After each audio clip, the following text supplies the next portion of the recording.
Welcome back to Game 3. We are continuing with the VOD review between G2 and Fnatic.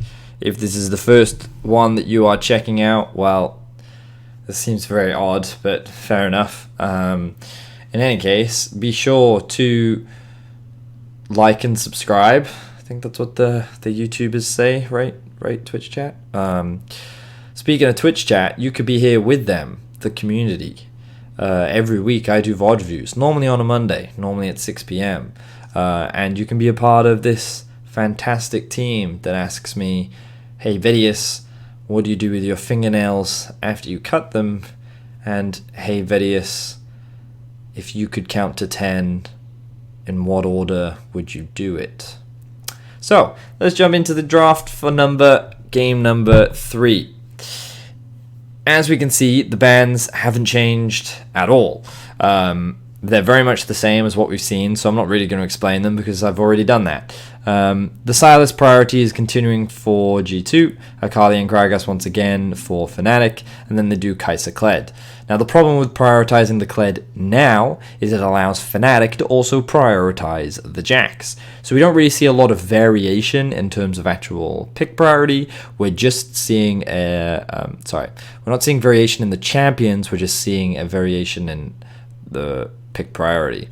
I'm not sure why G2 felt the need to grab the Kled so early. They could have just done the Thresh once again, but for some reason they don't.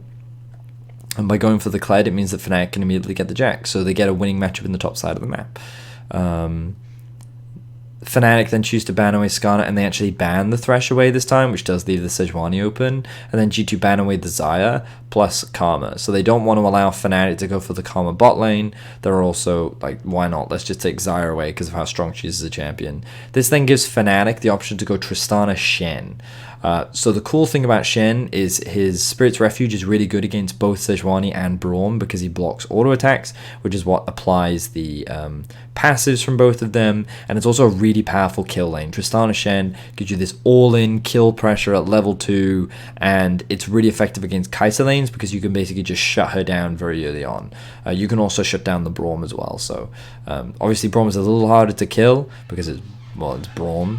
But it's still very, very potent. So Fnatic draft themselves a strong winning 2 versus 2 bot, and they get themselves a winning matchup in the top lane as well. Even if it doesn't win at early levels, it will for sure outscale, and Kled will not be able to handle it. So Gragas has a few options. I feel like the best lane for him to play around is bot lane once again, and it emulates the draft style with which they found success with in Game 1. And you're starting to see a trend, because we know that Fnatic win this game. For Fnatic, when they get Bwipo in a matchup where he has an advantage, or he has the ability to gain an advantage later on, then Fnatic don't have to play through him because he can just build advantages by himself. They work much better when they're able to play through their bot lane with the Tristana and the Shen, and they also have a roaming support that can help them out in side lanes later on. So like this recipe for Fnatic is one that often results in a lot of success for them. G2 very much have a scaling teamfight comp. The problem they have is they don't have a lot of options in the early game. Their best bet would be to try and camp or shut down the Jax towards the top side of the map. But really, they want to get Sejuani level 6, and they want to be forcing fights, and they can't afford to fall behind in the early game. So yeah, like quick run through the draft is like, it's very similar, like a lot of the picks we've already seen, but the biggest differences coming into Game 3 is that Fnatic have a very strong 2v2 bot. G2 don't actually have that many early game options, aside from trying to camp top lane, and they're very much relying on scaling and team fighting. So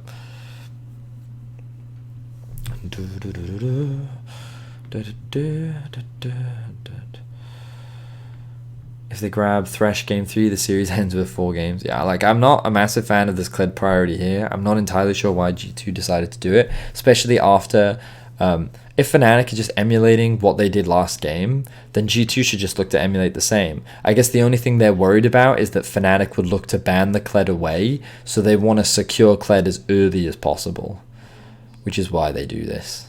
But then of course Fnatic can answer with the Jax. So that's the only thing. I reckon G2's like, oh, they're going to ban Kled here. And our comp only works if we have a Kled. So maybe that's it. Why do you think G2 didn't first pick the Akali? Because they think Silas is a good matchup into Akali. That's why. And they think Sylas is more versatile than Akali is. Easier to team fight with. You can steal away Gragas' ultimate. Yeah.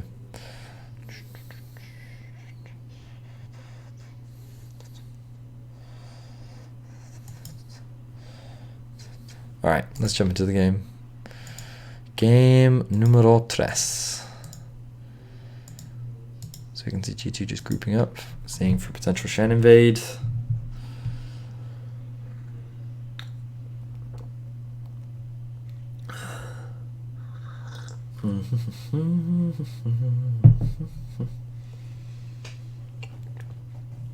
Delayed invade from Fnatic onto the red buff. G2 is here to contest. They force Reckless out early. Let's slow this down. Fnatic really committed to making the trade happen. A lot of back and forth. Oof. Yanko smites, but then it gets autoed away by Perks. Yep. So then they go for the chase. Double flashes. Mickey burns his flash and exhaust.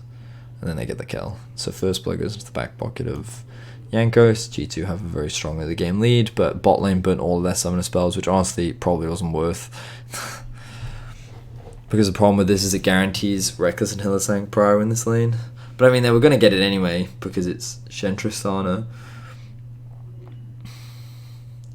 But having no summoners means that that's a prime ganking opportunity.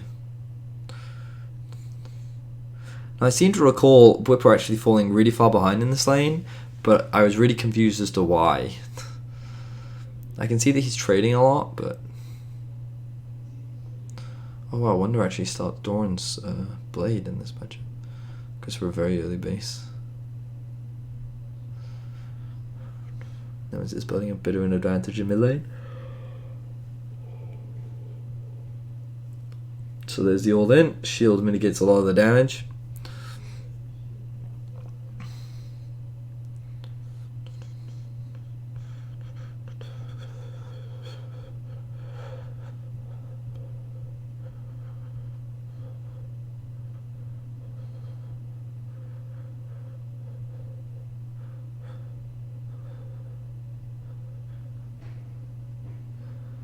Yanko's still yet to get level 3.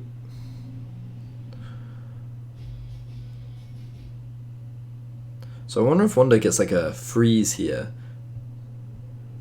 Yanko's hovering around mid just to help him push out the wave, but also it gets Yanko's level 3 because he shares the XP with Caps.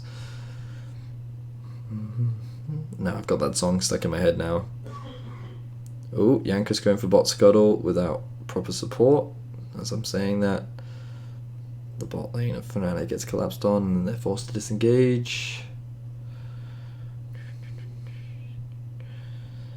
Pretty sure Yanko's is at 17 farm because he stole a creep from someone. Notice as well that Reckless has been able to... So 3 games in a row now, Fnatic's bot lane's actually always had the winning 2 versus 2. And Reckless always gets to run TP, whereas Perks does not.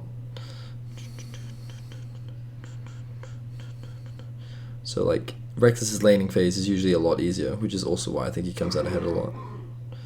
Cap saving his TP means that he can potentially look for a TP play bot. That's also probably why they brought the thing up, because I remember saying that on cast. So remember that in terms of scaling, I think Fnatic like outscale on sides. And this is something I tried to talk a lot about in the cast itself, which was that Fnatic can teamfight. Any comp can teamfight, but certain comps are harder. Certain comps are harder to execute in teamfighting than others. And the biggest reason for that is the amount of crowd control that you have. So if you look at Fnatic's crowd control, they have Gragas and they have Hylissang. Nemesis' ultimate doesn't count.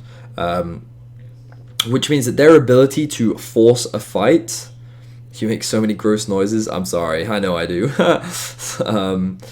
In order for Fnatic to force a fight, they either need to find a flank onto the back line, or they need to catch G2 out of position.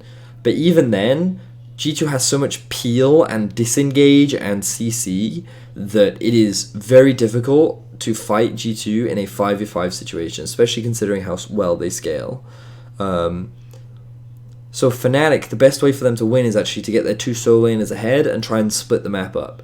Avoid fighting G2 in a 5v5 situation, and instead just play on side lanes and force skirmishes or picks.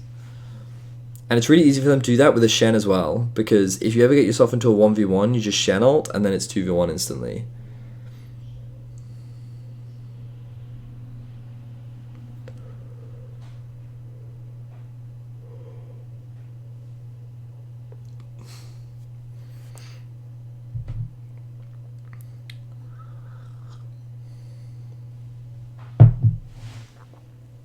I'm still really confused as to how this CS discrepancy formed.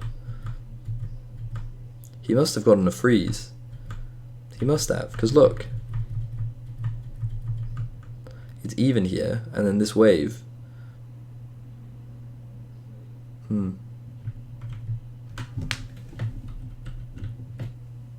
Yeah, he just gets a freeze off. So Boop was constantly under his tower, but he's like losing more and more.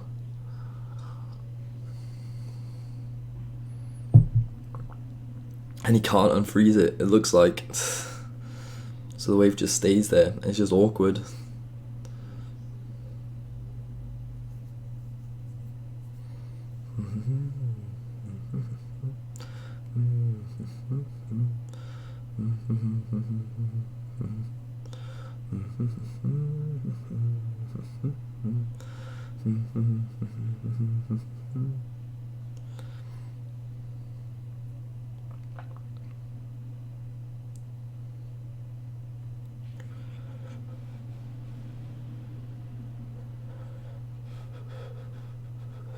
And then he resets because he clearly takes an unfavorable trade, which makes it even worse for him because he doesn't have TP.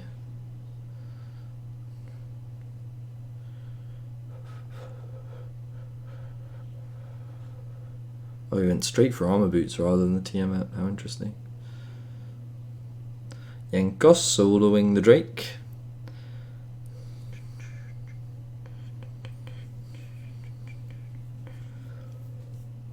Oh, I'm yawning so much. Oh.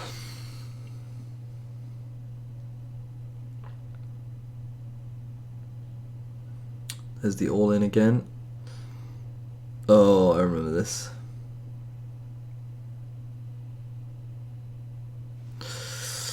Ooh. So the key thing to note here is that they take Drake, and at this point they should look to reset.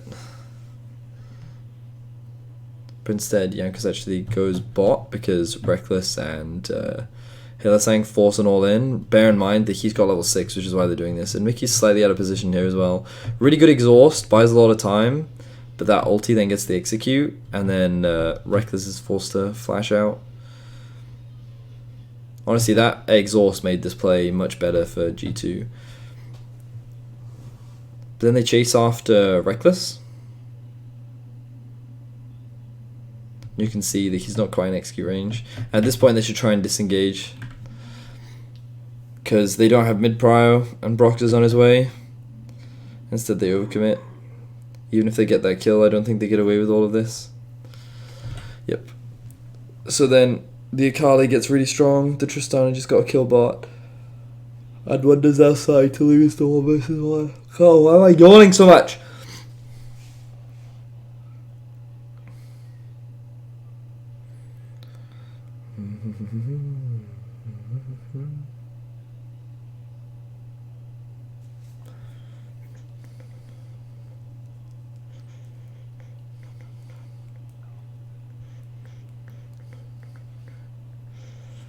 Yep. Oh, it's unfortunate for Reckless, but it was a good exhaust from Mickey.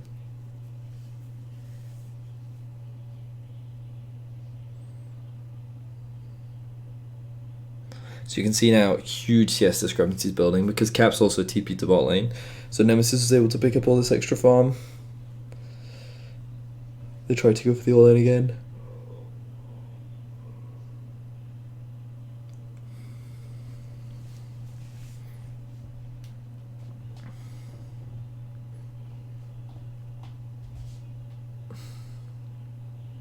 Oh, they tried to use the Hylissang ult, and then this is where the sick flash came through, wasn't it?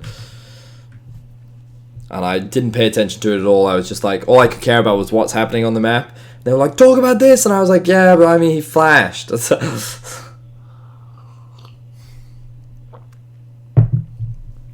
I wasn't as impressed at the time, to be fair. Alright, he literally presses flash. That's what he does. I'm not giving him bonus points for that. He survived. Great job. Immediately gives G2 priority bot, which means they can look for an invade. Reckless also has to respect the dive, but Brox is in the right place, so it makes that dive a lot harder. We'll give some plates over to G2's job.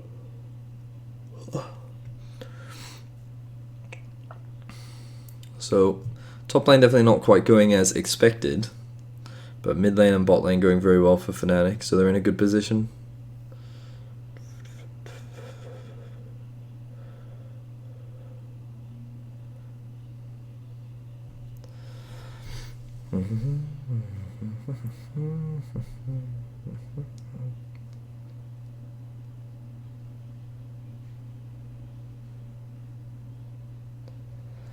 Oof. And then Broxer almost outplays this. So close.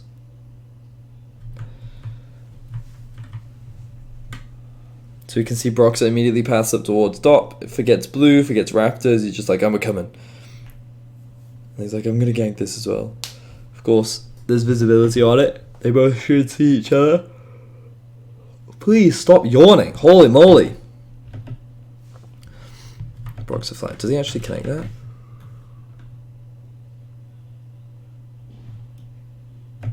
Yeah, he does. And then the Gragas ultimate tries to throw him backwards. But there's nothing you can do against the Bwips. The Bwippo. Mr. Bwippo. Brox with that body slam actually like interrupts Jankos and gets him away, but then of course Jankos' Q comes off cooldown. Now there's a 3-level difference and Bwippo's like thonk thonk thonk thonk thonk thonk. So he is able to get a 2 versus 1. Just need to add a yawn counter in montage. I know, right? Let's see if I sit up straight, see if that helps.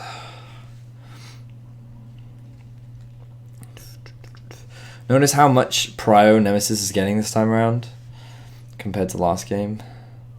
The difference a level 2 gank makes, eh?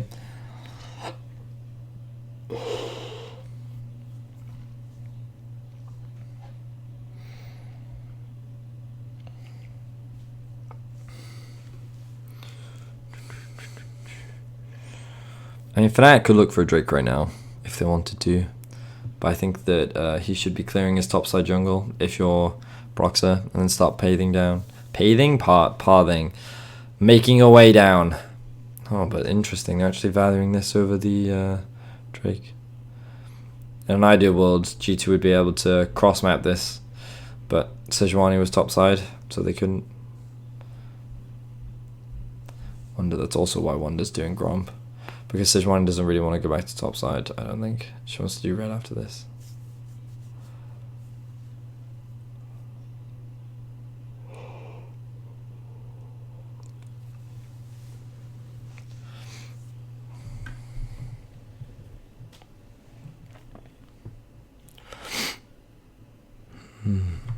Does this fight make sense? So Drake just died. Sejuani goes in and they want a one-shot Proxer, I guess. He doesn't have flash. Oh, but they catch Perks, which is a pretty big deal. Because he just ults onto the backline, I think. Yeah, he does. And the Shanot comes through, they kill him. Perks wants to get out. Nemesis doesn't quite have the execute damage. Meanwhile, top is just holding on for now. But this Jax is getting giga strong.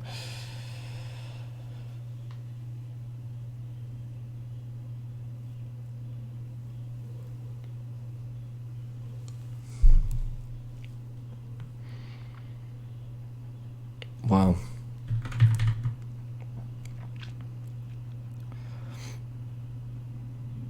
Oh, okay. So Nemesis doesn't have ultimate, so trying to taunt here is like a waste of time because Nemesis can't kill anyone. Instead, you just kill yourself because Caps had Gragas ultimate. Now again, not a great roam for Wonder, That will cost him a lot of tower damage and XP. Yeah, see, you can see what they were trying to do. They wanted just one shot. Again, great exhaust from Mickey. On the mid lane, bit of a scuffle happens. This is kind of like going as we expected, but Fnatic have the slight advantage. So again, in terms of their side lanes, they outscale. So I would like to see them try and break these towers now. I mean, that's what Fnatic need to do. Should be moving their Tristana around a little bit, but they don't have the bot tower yet, so it's harder for them. Bwipo has TP up soon. He'll have it before Wonder. They could look to force a TP play bot and then convert that into a tower.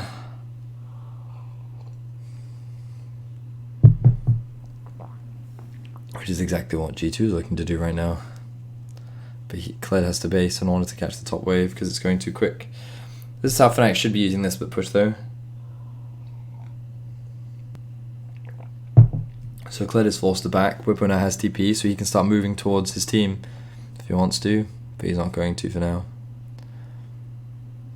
Well, I mentioned that they wanted the outer towers, but they don't quite get them the way that I expected them to get them. Still, pretty good setup from Fnatic overall. Caps thinks he's safe. Yep. And they secure a kill.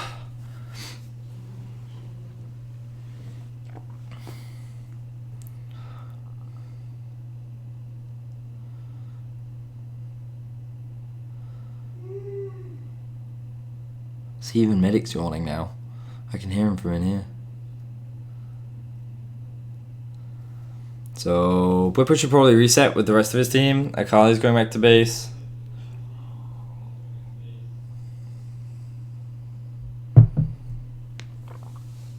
But Reckless and Hillsing don't. Okay, fair enough.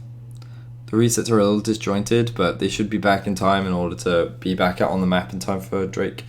Oh, Reckless. Alright, he's staying for Wolves. And now he's staying for another wave. If he bases, then it'll cost Fnatic Ocean, I think.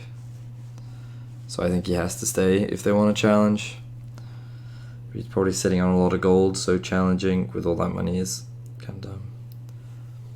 Is he going to base? Yes, he is. Okay, well, that's going to cost him Drake.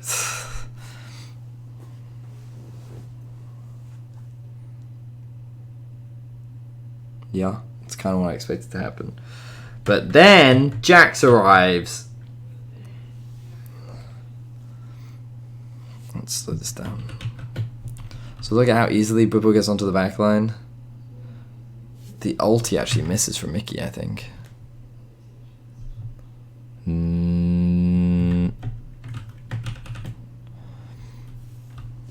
So he dodges. I'm pretty sure that's what stuns him. Yeah, the ulti misses. Mickey does not knock up Bwipo. But he's literally on the back line. He's not getting... Perks is not getting any peel. So the damage dealer's dead. One Wonder can't win. This is what I'm saying, like, Fnatic can win team fights. Depending on how the team fight plays out. It's not like it's impossible for them. But I do think G2's comp is easier to play that game. And then, oh, this Gragas barrel. Caps has been so hit or miss this series so far. And now Fnatic is in like full control, and you're like, well, game's over now. But then it stalls for so long, and this is where I wonder if Fnatic could have done something different, which is why I'm really interested in this game.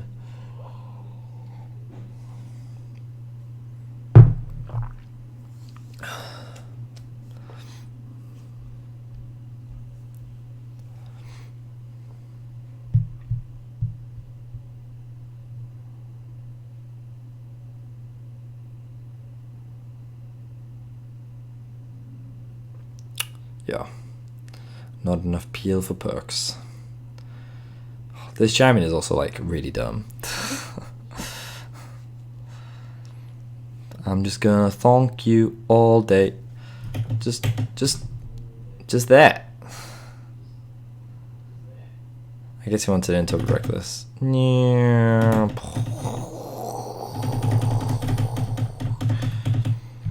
Unlucky.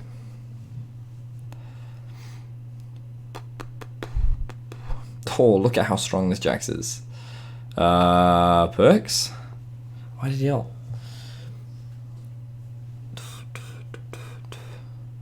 His champ takes no damage anyway. Thank you for your contribution, Mickey.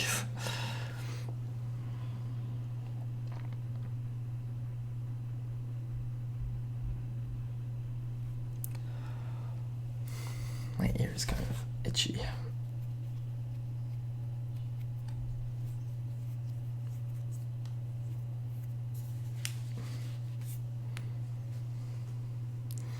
So, this is when the Baron dance starts.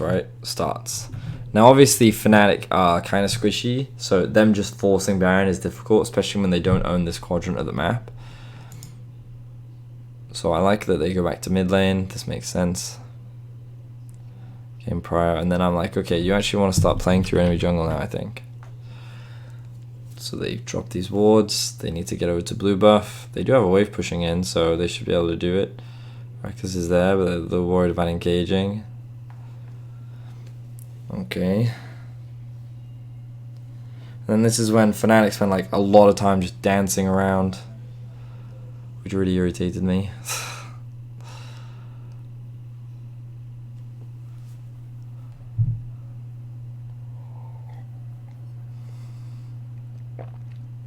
Fnatic put a lot of emphasis on securing Drake. Like, so much emphasis. And like, Fnatic is super strong right now. They have a 5.4k gold lead. But it's like, it reminds me of SKT, where they're like, they don't wanna push their lead in this game for some reason. Like, G2 have full control of Baron. I mean, they're not gonna start it because they want to win.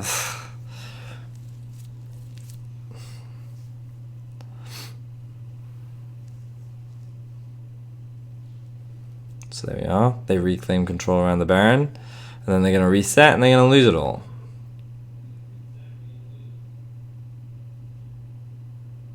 Okay, they have bot pushing, they have mid pushing. I mean, they shouldn't start the Baron as 5. They want to keep Jax in a side lane. At least I think they do. What else could Fnatic be doing right now? Push in mid. They need to push out top as well, and they need to control this. That's what I think. They need to control this bit. So Sejuani can't do this, and...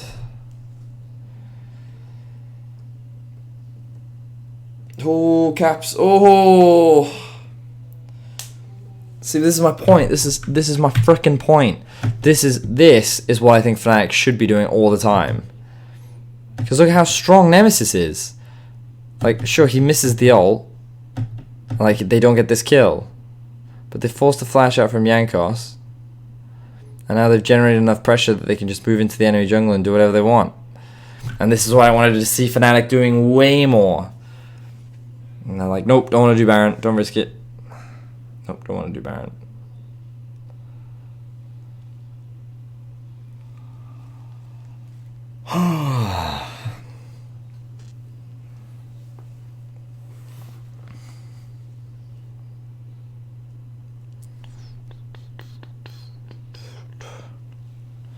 But you can see what the Akali can do, right? She can literally just kill whoever she wants.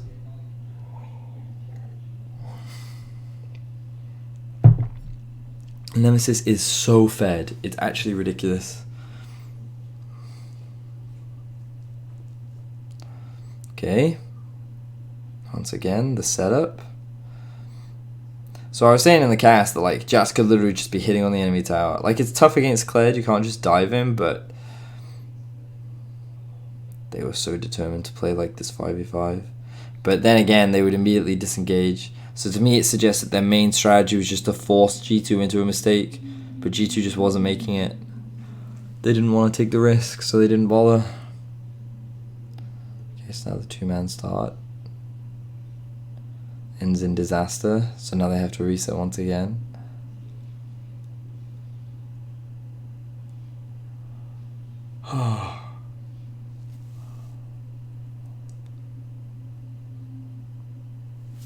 Wow, who put that ward in river that dodges both pinks?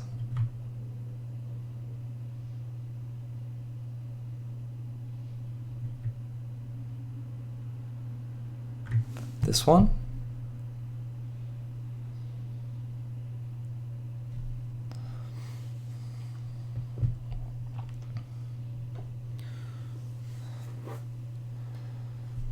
Do you mean this one? I had 2 pinks before. Oh, got swept out. What do you think though, Mickey? What do you think Fnatic should have been doing here? Would you have started Baron earlier? Would you have tried to use Jax to just siege on? Would you have maybe tried like a 3-2? So maybe sent the Akali down this lane, or maybe even Shen? Like, because I feel that Fnatic should just be attacking side lanes more. They only have 2 TPs. I think they could try ganking bot with TPs. That's fair. That's fair. They have Akali and Trist TP and we can't do anything bot. Or they can just send these people bot and then they can TP up to Baron, right? If we try going Ashe, they just TP, yeah. Yeah. Right, yeah. But do you think you could have done more this game, Mickey? Because I was like, honestly, I felt that even though Fnatic could have been doing more, it felt like that you were limited in terms of your options. Because you're just waiting to scale and find that fight, but that fight very rarely presented itself. It's lost. Yeah, draft was a bit orcs. Yeah, well, I mean, that's what I thought. I thought your early priority on the Kled wasn't great. And your only way to engage is these two. I mean, like, I do think you could have forced engages harder thinking about it. These two make it really easy to force fights. But I guess the fact that you have no outer towers and you weren't able to play through anything in the early laning phase meant it was pretty difficult. But I mean, let's be honest. You could have just pressed R a couple times. Pardon me. They do have 5 jumps. You are right. I mean, okay, even if you do... See, this is what I'm saying. Like, I don't think that's true. I don't think you do lose fights. I'm not convinced. I think you lose extended fights, but... I also think Perks kid controlled all this. Where was it? Did I miss his flash? Yeah, I didn't talk about this, but this was terrible. This was actually really terrible from Perks. Goodbye ult, goodbye flash.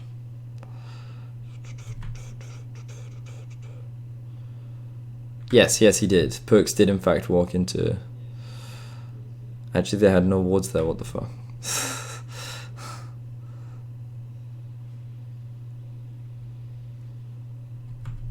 You mean here?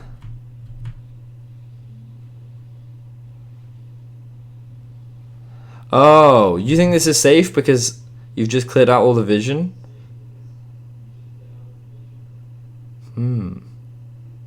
I mean, to be fair, Hylissang sees you. Because they get prio on mid. And Hylissang, what? Yeah.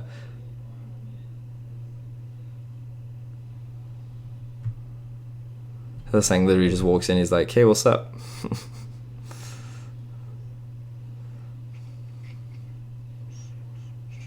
Maybe, Twitch viewers, this just proves that G2 can't play teamfight comps. Maybe they're just a one-trick early game team. If they don't get ahead early, that's it. It's doomed. Maybe this is what this means, you know? Look at this. Look at this full teamfight comp. All you gotta do is press R. Sure, I understand. There's a lot of mobility, but maybe this is the truth being exposed. Maybe they can't actually teamfight. I mean, I think about it. This comp is basically just roll your face on the keyboard. That's what this is. Now, admittedly, right, so what I find funny is Fnatic's, like, multiple attempts to start this Baron. Like, they try so hard so many times to start this. And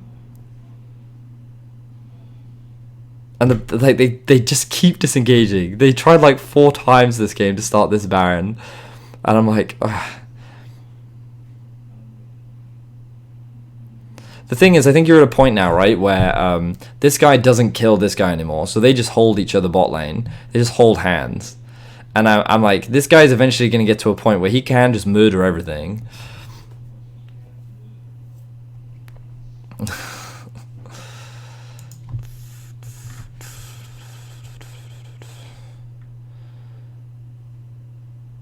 But like, there is an example of a team fight where I think it proves my point. It's later, but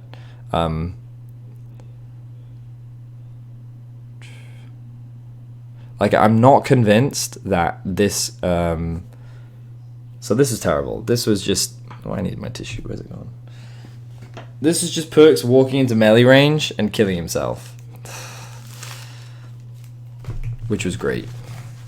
And this is how they get the Baron of all situations, right? Which is really just ridiculous when you think about it. Because Fnatic have been trying for ages to get this Baron, and they can't. Because G2 keep walking in through here, and they're just like, well, we will just hard engage on you if you do this. But G2 never hard engage. Fnatic never commit to the Baron. So nothing happens for, what, 20 minutes? And then this happens. This happens. Derp. Just wait for the wave to come to you, Mr. Perks.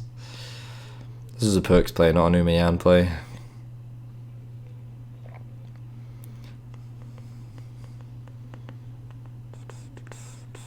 So that's what costs Baron.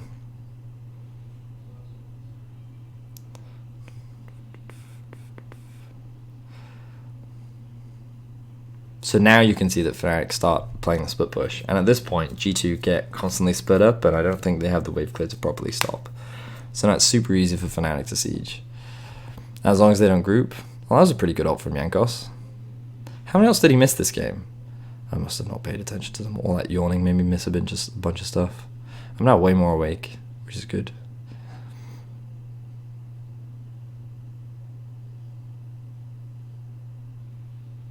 So they kill... See, so I also thought this was pretty smart, because there was a very brief window where they could actually attack. So look. So this wave gets cleared out, right? And then there's mid wave gets cleared out at the same time. Wait, why don't they just... Wait. I'm trolling. What is Fnatic actually doing? So here, Fnatic should use this wave, and these two should rotate around to mid, because this wave is just about to hit. Because this is how you should be using Baron. Because these people have to, or you send one person, and then you guarantee numbers advantage, because there are two people here. Yeah, a Braum scares it. What? And the Gragas is on his way bot. What are they doing? They're trolling. Why? Why did this happen? They could... Okay. I'm fucking confused. Fnatic should have taken an inhibitor there. If G2 is sending two people bot and there's a full wave ready mid, then you just rotate around and you siege, because you're guaranteed to have a numbers advantage, and you're 10,000 gold up. You can dive. If the Kled and the Silas is bot lane, you can just dive. But even then, like, you have Reckless, and you have all these people in front of him. He'll just take the tower by himself. You don't have to dive if you don't want to, and if it's done, then fine. But like, okay. So this is the fight that proves my point, right? This is the fight that I was talking about. So you can't look at how difficult it is to get onto Perks. Exhaust, CC, he's dead. Like, Perks has so many people to play around.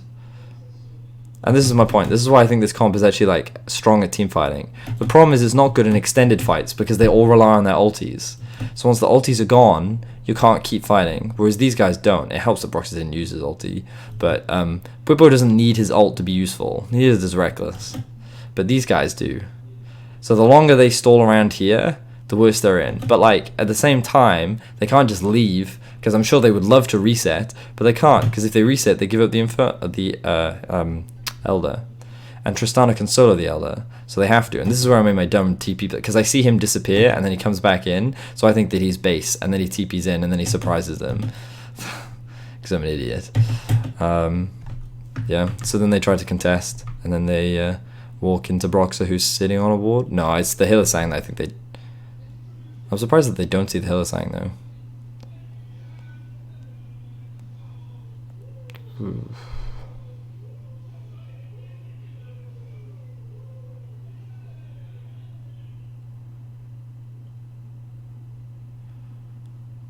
Yep. So like it was a catch-22 situation. But this is my point, right? This is why I thought that like G2's actual full-on 5v5 was stronger than Fnatic's. Because of how difficult it is for Jax to play these team fights. Doesn't matter how many jumps they have. Like,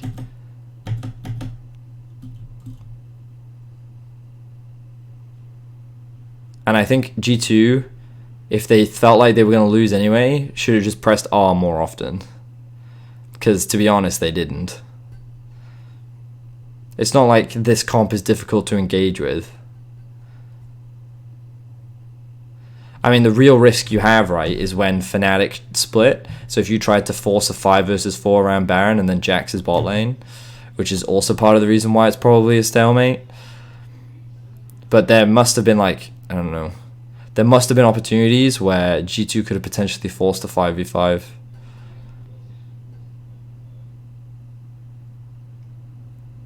And then they get Elder. And then with Elder they converted into Baron.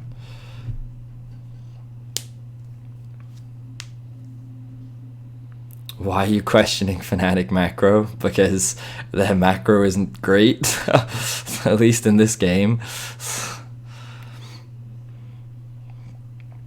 Yeah,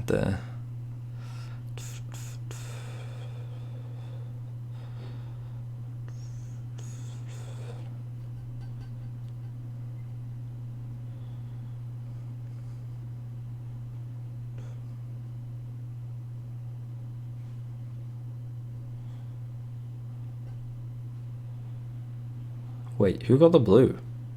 Did Kaiser already get it? What the hell? But look at how strong this Kaiser is right now. I mean, obviously they're fighting against an Elder Drake. I admit that.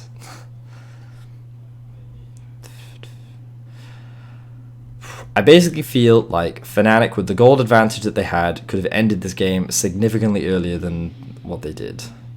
However, to be fair, they always were in a position where I think it was difficult for G2 to force engages. And so they played it slow and steady. But I do think that like there was a real risk of things falling apart. And I think if there was an opportunity for G2 to find a good fight, then they would have taken it. But I guess from my simple-minded brain, I'm like, maybe they should have just tried pressing R more often.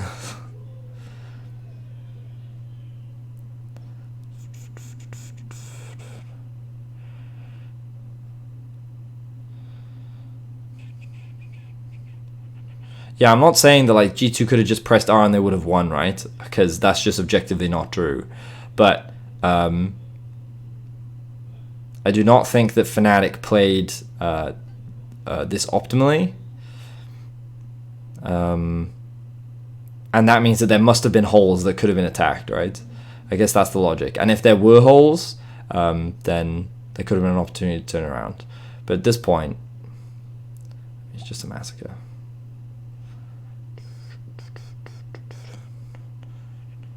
I mean, they can't stop all the minions, so this isn't really a fight. But I'm wondering, like... Because, like, at this point, the game is pretty much over. This is Fnatic's game, right? At this point.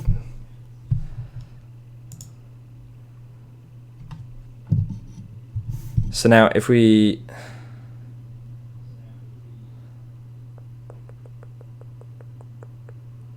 So in this situation,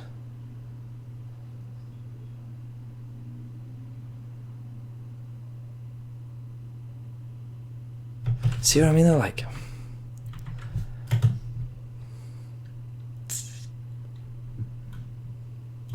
so I understand why Fnatic is hesitant to start the Baron. They don't have control over this area, right? They also don't have the wave pushing in, and they don't have information. If they just face check this, they could die. So I understand why they don't do that. That makes sense to me. I don't have a problem with that. So they push in top, and then they catch mid-wave. But now they should be using this time to try and get vision in this area and control it, which is exactly what they do. Well, they don't move into there for some reason. Okay. Oh, no. And Nemesis resets, and that because Nemesis resets, they have to concede everything. So again, like, the game slows down, right? So I'm like, okay. This could have been a little bit better from Fnatic, but it's fine. They want to reset anyway. They've got gold to spend. That's not a problem. They haven't done a Baron in, oh no, 24 minutes. It's not the end of the world. It's really fine. But like G2 at this point could have looked for a potential flank ward. Maybe get a ward here or here. So that Wonder or... Well, I mean, it would have had to been Wonder. Can maybe get a TP flank off. Maybe.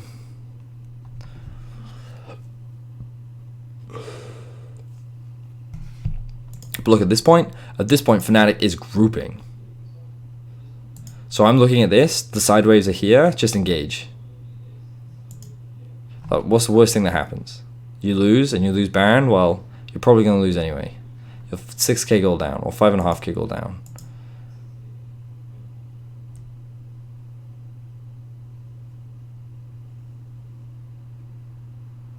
I don't know. Mickey's in the chat, so Mickey can tell me. Could you not just engage here, Mickey? In this situation? Could you not just press R and go? Look, item diff. I mean, I see the item difference, and I recognize the item difference, but you, like, the game is already over.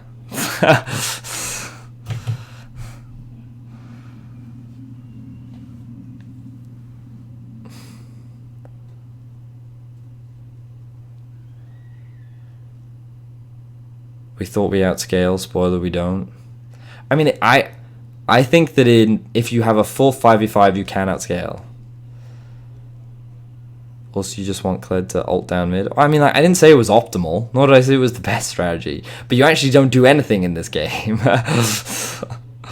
So I'm like, well, it's better than nothing, right?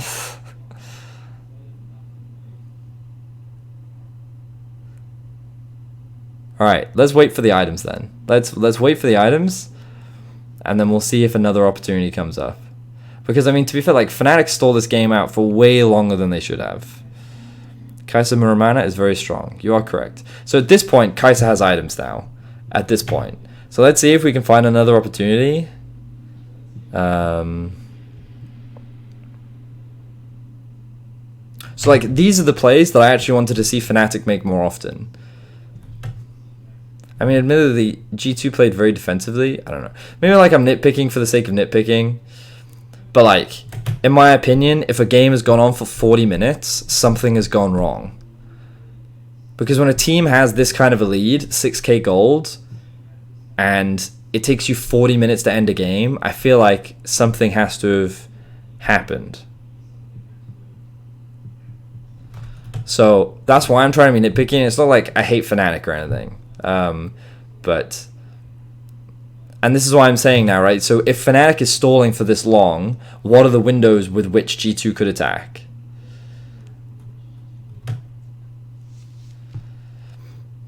Last week happened? I mean, maybe their mental is very much like, we don't want to throw this game.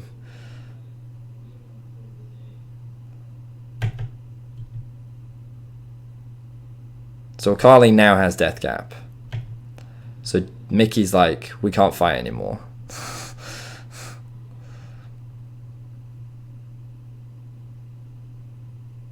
But considering they're 5k gold down, G2's actually even in levels. Well, now they're not, but...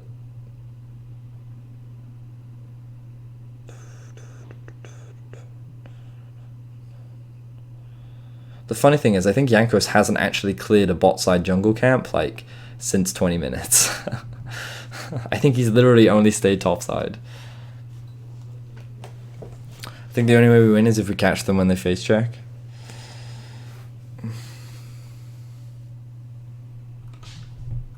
Okay, so Kled isn't here, obviously, so they can't just force a fight.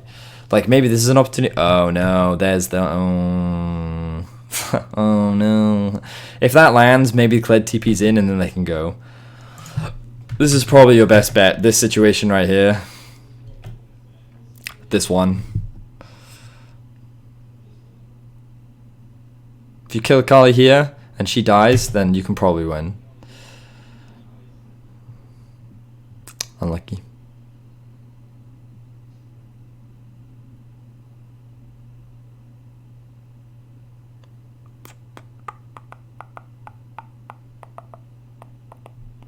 I mean, Sejuani doesn't have ult now, so they can't just force a fight.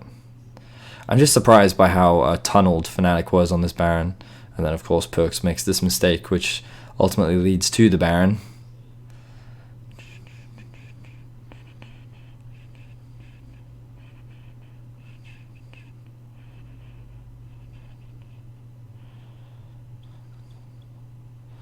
But, like, if we actually watch the... so if I'm Jax, right? This is something Yamato was telling me. If you build some form of lifesteal, like Death Dance, for example, right? What you do is you walk up to that tower, you auto it, and then the moment Kled tries to auto you, you just press E. Like, Kled can't kill you. He just can't. So you should be trading tower health for your health, and then you vamp it back up, and then you repeat. And you keep doing this over and over and over and over again. And eventually you'll take that tower, because Kled can't stop you. And then 2 people from G2 have to come down, because 1 person isn't enough. So then when 2 people start coming down, then Baron becomes a lot easier. And then Fnatic can force Baron.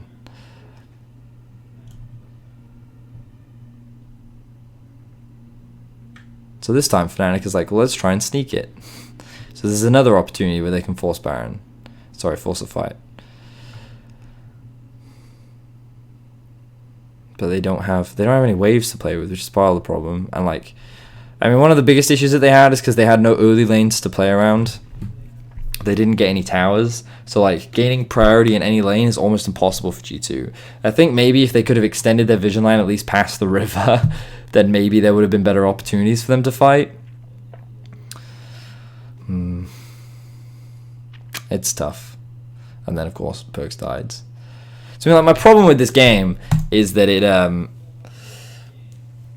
it's hard to summarize what you can gain from both these teams, because like it showcased that Fnatic slowed the game down way more than they needed to. This is the only other win that they got in the series. And G2 draft a teamfight comp. So like, one of my theories, oh well, G2 can't teamfight. They can only play early game. That's theory number 1. But like, when we think back to game 1, right, Fnatic didn't really have to do much. Like, they had a very solid draft where G2 played very poorly, and then Fnatic just kind of took advantage of that. And then because G2 lost so hard in the early game, then the Fnatic outscaled them. And like, it feels like that you could argue the same thing is happening here, right? Fnatic beat G2 when they get a draft that scales harder, and G2 failed to get an early game lead.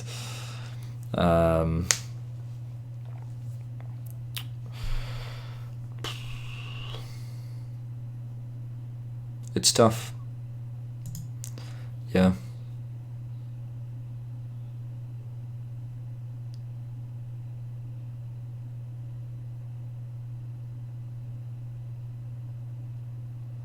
To me, it does feel like that there is a gap between Fnatic and G2.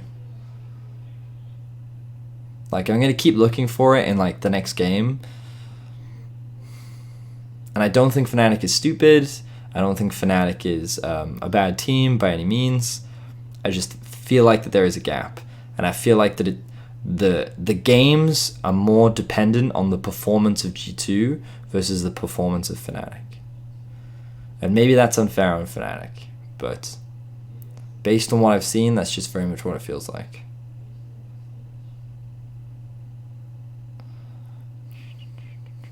And like, the drafts determine a lot.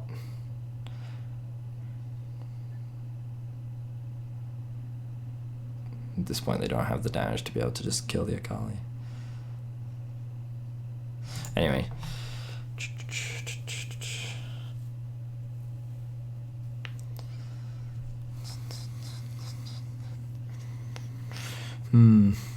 How interesting. Because the thing is, like, last week, Fnatic, when they had a lead, were extremely convincing. They knew exactly what to do with the lead. They looked very clean. But it was also off the back of G2 just, like, killing themselves. Yeah. So, like, it's this weird grey area that you fall into, right? And I don't like it, because it's difficult to have these, like, confirmed theories or speculations.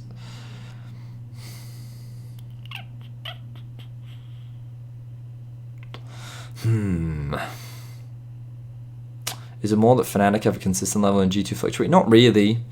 I don't think so. I mean, like, I think Fnatic is consistent, right? But I don't think, like, I think the way in which G2 plays means that they often draft comps which require you to play them perfectly. If they don't play perfectly, then they look really bad, right? Whereas Fnatic draft comps which have a little bit more room to breathe. So they might not have the strongest early game, but they have easy lanes to play around in the early game, and they have options. So even if they flub the execution in the early game, they have backup options in the mid to late game. Whereas G2 often draft in a way in which they always have a lane that they can play around, and they will often reliably play around it. And as long as the individual members don't run it down, then they often look very good. And in this game, I just think that the thing that hurt them in the early game was their inability to play around any of the lanes. Because the best lane that Jankos can look to play around is the Jax lane, but I don't think they ever get a kill on that Jax, unless they're setting up a 3-man dive with caps. But because shenanigans were happening bot side of the map early, and like, G2 didn't have that, so...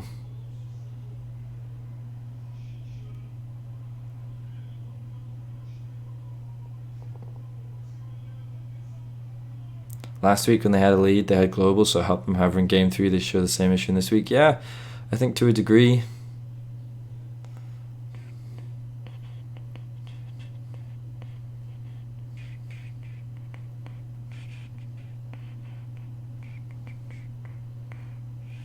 Anyway, I've spent a lot of time on this game. I've thought about it a lot. The reality is I don't have any like confirmed answers. All I can say for sure is that when Bwipo is on something that he can just, when he's in a matchup where he is either even or winning, he performs a lot better. Because he doesn't require resources. If he gets them, he's only made stronger, but it means that Broxah can focus on playing through the bot lane. And when Fnatic play through the bot lane, that's one of the easiest ways in which they have found an ability to gain an advantage in the early game. And then with an early game, Fnatic are usually pretty solid. I do not think that they're the most effective. At least they were not the most effective at snowballing a lead in this game. And even in game 1, I think that they slowed the game down a little bit. But yeah, anyway, we'll jump into game 4. We'll keep thinking and speculating on Fnatic and see where they rate. But yeah, I feel kind of bad because right now it feels like that. I look at these games and it's like, well, okay, if G2 play poorly, then Fnatic win. Whereas if G2 play well, then G2 win, and that doesn't feel good. Anyway, so I'm going to stop the recording now, and then we'll jump into the next one.